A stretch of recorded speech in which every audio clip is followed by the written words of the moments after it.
पंजाबी बड़ी ज़बरदस्त थी। और हाँ।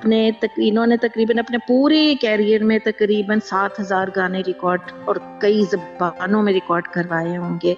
अच्छा, जो मुख्तलिफ़ किस्म की जो ज़बानें थीं, जैसे कौन की, असामी, भोजपुरी, बंगाली, मराठी, सिंधी, कन्नड़, गुजराती, तमिल, तेलुगु, मैथिली, मगाही, मतलब सोचें कि बड़ी बात है भई और कि ये इतनी सारी ज़बानों में हाँ, इन्होंने और गाने ये रिकॉर्ड देखें इसके करवाए। अलावा नात, हम्द और भजन भी गाए, कव्वाली भी गाई है। हाँ, ये भी देखें मतलब देखिए ना कुछ नहीं कितना मत ज़बरदस्त हर हाँ, ऑलराउंडर। ऑलराउंडर, चाहे किसी भी तरह का ज़बान हो, चाहे वो किसी तरह का गाना हो, भजन हो, नात हो, हम्द हो, कव्वाली हो, मतलब और क्या चीज़ रह गई है जो नहीं गाई और उन्होंने। और हाँ, और आसिफ, ये कोई आसान नहीं होता कि एक ज़बान जो आपकी नहीं है और हुँ, उसमें आप एक्सप्रेशन दे रहे हैं अपने गाने के थ्रू, अपनी आवाज़ थ्रू, सही। उस मूड के साथ गा रहे हैं, हुँ, जो सिचुएशन जो चल रही है फ़िल्म के अंदर उस गाने की, जो बैकग्राउंड है, जो उसका पस मंज़र है हुँ। हीरो हीरोइन का, ये बहुत मुश्किल काम है वैसे। हकीकत है, मुश्किल काम ज़रूर है, लेकिन आप ये देखें कि उन्होंने उस दौर में गाना गाया है। ज़ुबी, मैं आपको बताऊँ, जब सैगल साहब अपने उरूज पे हुँ, थे, मन्ना डे अपने उरूज पे थे, जी, उस वक़्त रफ़ी साहब ने अपना बिल्कुल, मकाम, बिल्कुल। अपनी जगह बनाई। ये बहुत बड़ी बात है रफ़ी साहब के लिए। बहुत बड़ी बात है, भई जभी तो उनको 6 फ़िल्म फेयर अवार्ड मिले और नेशनल अवार्ड मिला और वो पद्मश्री जी हाँ, अवार्ड भी मिला सबसे इनको, बड़ा तो अवार्ड है ये भई ऐसे हाँ, ही नहीं मिलते। इंडिया का सबसे जी, बड़ा अवार्ड हाँ, है ये पद्मश्री, जो कि इनको दिया गया, जो कि जैसे कि पाकिस्तान में प्राइड ऑफ परफॉर्मेंस होता है, इस तरह वहाँ पर हुँ, हुँ। पद्मश्री है। पद्मश्री जो है वो उनको दिया गया है। मतलब आप देखें ना कि और बहुत सारे अवार्ड्स ऐसे हैं जो कि शायद अब जो लिखने वाले ने लिखा है या उन्होंने बताए नहीं होंगे, या उनको उनकी फैमिली को पता है। बहुत सारे ऐसे भी अवार्ड्स होंगे जो सामने हुँ, नहीं आए अभी तक। बिल्कुल।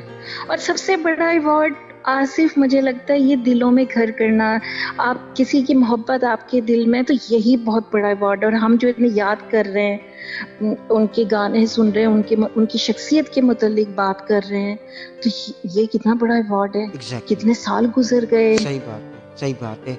43 बरस गुजर गए इस दुनिया से गए एक हुए। एक टाइम हो गया। 55 साल उस दुनिया में रहे, और लगभग लगभग उन्होंने तकरीबन 35 साल जो है अपना कैरियर पे काम किया। मतलब 20 साल से अगर शुरू हुए होंगे, लगभग अब लगाएं तो 35 साल तो लगभग उन्होंने अपने कैरियर पे वर्क किया, काम किया, इतना सारा काम किया जो कि आज लोग हम्म। सुनते हैं, अच्छा, जानते हैं। आसिफ, जितनी इनोसेंट इनकी आवाज थी ना, खुद भी बड़े इनोसेंट से थे, बड़े हम्बल से। बिल्कुल, बिल्कुल। और मैं आपको एक वाक़या बताऊँ, इनके जो बेटे हैं सेकंड हम्म, वाइफ हम्म, से शाहिद उनका हम्म, नाम है, शाहिद हम्म, रफ़ीक हम्म, नाम है। और हम्म, उनका एक हम्म, वाक़या ये है कि इन्होंने कभी भी हम्म, घर पर हो, चाहे ये ट्रैवल कर रहे हों, चाहे ये गाड़ी हम्म। में कहीं जा रहे हों, और अगर कोई माँगने वाला आता था तो ये कभी उसको खाली हाथ नहीं जाने देते। हाँ, ये सुना है, बिल्कुल ये सुना है। अच्छा, अब उसकी बात की तो इन्होंने 2 शादियाँ की थी। जी, इनकी जो पहली शादी हुई थी वो इनकी कज़न से हुई थी, जी, और उसके बाद ये शादी जो थी इनके आबाई गाँव में ही हुई थी। सही। और ये उस वक़्त ख़त्म हुई, शादी ख़त्म हो गई थी। तो हुँ, ये शादी उस वक़्त ख़त्म हुई जब तक़सीम हिंद के जो फ़सादात थे, उस दौरान इनकी जो पहली बेगम थी, जी, उनके वालिदैन को कत्ल कर दिया गया था। तो उन्होंने कहा था कि मैं भारत में नहीं रहूँगी अब, तो भारत हाँ, में रहने से इनकार कर दिया था। तो 1947 वो की फिर बात वो है। पाकिस्तान आ गई। जी हाँ, जी हाँ। हाँ, 1947, आफ्टर तो फिर पार्टी वो पाकिस्तान आ आफ्टर गई थी। पार्टीशन, जी हाँ। हाँ, हाँ। बिल्कुल। और इन्होंने तो कोई अपने अच्छा-सा ट्रैक तो सुनवाइए। बिल्कुल सुनवाते हैं, बिल्कुल जनाब, एक और ट्रैक सुनवाते हैं आपको रफ़ी साहब की आवाज़ में। आज हम ट्रिब्यूट दे रहे हैं रफ़ी साहब को, एक बहुत बड़ा नाम, एक बहुत बड़ा इंसान, जो कि अब इस दुनिया में नहीं है, लेकिन उसका किया हुआ काम आज भी बोल रहा है और रहती दुनिया तक बोलता रहेगा। आप सुन रहे हैं अपना रेडियो न्यूयॉर्क को और देख रहे हैं अपना टीवी न्यूयॉर्क। एक और ट्रैक सुनवाते हैं, हमारे साथ रहिएगा और एंजॉय कीजिएगा। जी जनाब, यकीनन आपने ये ट्रैक सुना होगा, कितना प्यारा वादा है। और ये ट्रैक भी यकीन करें, मैं भी उस ट्रैक को सुन रहा था, क्योंकि ज़ाहिर बात है बचपन से भी हमने भी इनको सुना है, रफ़ी साहब को, लता को, किशोर साहब को, लता मंगेशकर, इसके अलावा और कुमार सानू, अलका लंबी याग्निक, लिस्ट है। उदित नारायण। मतलब आप एक देखिए, एक लंबी लिस्ट है। लेकिन रफ़ी साहब के गाने जब भी मैं सुनता हूँ, जब भी मूड होता है सुनने का, तो उनके गानों में मुझे कभी ऐसा नहीं लगता कि बहुत पुराना गाना सुन रहा हूँ। हर बार मुझे लगता है कि हम एक नया गाना सुन रहे हैं, एक नए अंदाज का गाना सुन रहे हैं, एक नयापन होता है उनके गानों में। हम्म। अच्छा, मुझे पता नहीं क्यों पर्सनली हम्म उदित नारायण की आवाज सुन के मुझे ये फीलिंग आती है, एक थोड़ी सी एक झलक हम्म। मोहम्मद रफी साहब की।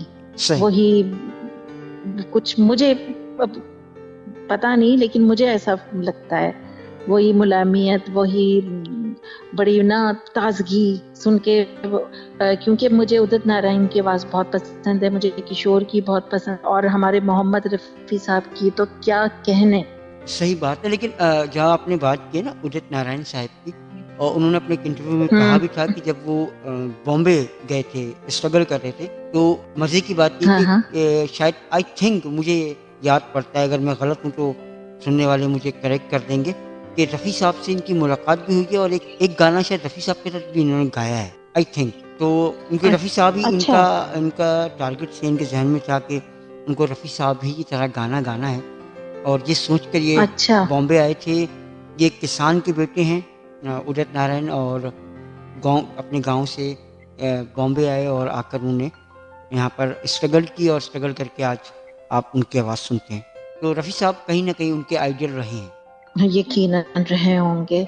और अच्छा, बात हो रही थी उस वक्त की तकसीम हिंद के जो फसादात हुए थे, जी जी। तो इनकी उस वक्त फिर पहली बीवी ने आने से इनकार कर दिया था, सही। और पाकिस्तान वो आ गई थी। तो अच्छा, अच्छा। रफ़ी साहब की जो दूसरी शादी हुई थी, वो उनकी बेगम का नाम था, जो दूसरी बेगम थी, बिल्किस बानो। अच्छा। और मोहम्मद रफ़ी साहब के 4 बेटे और 3 बेटियां थीं। ये भी सही। मतलब लोगों को पता होना चाहिए। सही। अच्छा, इनका जो पहला बेटा, जो मुझे नाम पता है उनका, वो है सईद, जो उनकी पहली बीवी से था।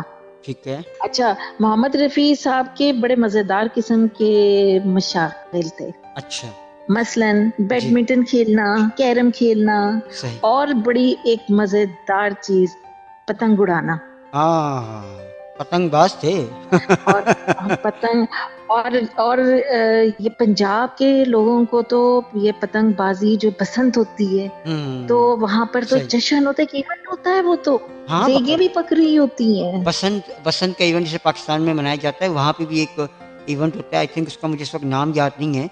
लोहड़ी लोहड़ी का एक इवेंट होता है जो कि इंडिया में होता है, उसमें पतंग जो है उसमें उड़ाई जाती हैं, और मुख्तलिफ खाने बनाए जाते हैं, हलवे मीठे बनाए जाते हैं, जो कि वहाँ का एक इवेंट है। अच्छा, जी जी। हाँ हाँ, ये डिशेस बनती हैं, और ये लाहौर में भी होता है, लेकिन कराची में पतंगबाजी का कोई खास रुझान नहीं है। हाँ, इतना लेकिन नहीं है। लाहौर में तो ये एक बाकायदा एक बाकायदा उसके तौर पर जश्न होता है, जी जी, ढोल भी बिल्कुल। बज रहे हैं, बिल्कुल। और अच्छी अच्छी खुशबुएं आ रही हैं, देगे पक रही हैं। तो पकवान मुझे बनाए जाते पतंग हैं। से वो याद आ गया, क्योंकि खुद भी पंजाबी थे, तो पंजाबियों को तो पतंग उड़ाना बहुत ही पसंद है। अच्छा, हाँ। एक बड़ी अच्छी बात थी मोहम्मद रफ़ी साहब की, कि तंबाकू नोशी बिल्कुल पसंद नहीं थी। अच्छा। सही। सही। हाँ, और बाकी वो जैसा मैंने कहा कि वो जैसे उनके गानों में एक सॉफ्टनेस है, इसी हम्म। तरह उनकी शक्ल पे भी बड़ा एक सॉफ्टनेस था। सॉफ्टनेस थी, और हाँ। ये कहा जाता है कि मोहम्मद रफ़ी साहब बड़े नरम खून थे, बड़े नर्म इंसान थे, बड़े हम्म आजिज़ थे, और वो कहते हैं ना कि कोई उनके अंदर ईगो नहीं थी, हम्म। कोई अना, गुरूर बिल्कुल भी नहीं था। सही। और बहुत मोहब्बत करने वाले, अल्लाह से डरने वाले, बड़े शरीफुल नफ्स जिसे कहते हैं ना, बिल्कुल। वो। और जैसा कि अभी बताया आसिफ आपने, कि वो मतलब कोई साइल आता था जिस तरह, तो वो खाली हाथ नहीं लौटाते जी हाँ, थे, बिल्कुल और ऐसे ही थे। ऐसे ही। सदका खैरात बहुत किया करते थे। और ये बहुत बड़ी खूबी होती है वैसे अगर देखा सही जाए, बात क्योंकि है। कुछ लोग चाहे वो शोबिस से हों या ना हो, बड़े बखील होते हैं, सही बात है, लेकिन लेकिन ये बड़े सदका खैरात करने वाले थे। और सही बात है, देखिए ना, अल्लाह ने आपको दिया है, अल्लाह, ईश्वर, भगवान, भले अलग अलग नामों से लोग उसे पुकारते हैं, लेकिन है तो एक ही हस्ती, लेकिन है तो वो एक ही ना। सिर्फ मांगने के तरीके अलग है। और पुकारने के तरीके बिल्कुल अलग अलग हैं, वो लेकिन है वो एक ही हस्ती। जब वो दे रहा है तो आपको इसलिए ज़्यादा दे रहा है कि आप उसे बांटें, लेकिन जो कि हमारे यहाँ रिवायत भी है कि हम ऐसा करते नहीं हैं। हमें ऐसा करना चाहिए, ज़रूरी है। अच्छा, ये क्यों ये कॉन्सेप्ट बिल्कुल ना रखें कि अगर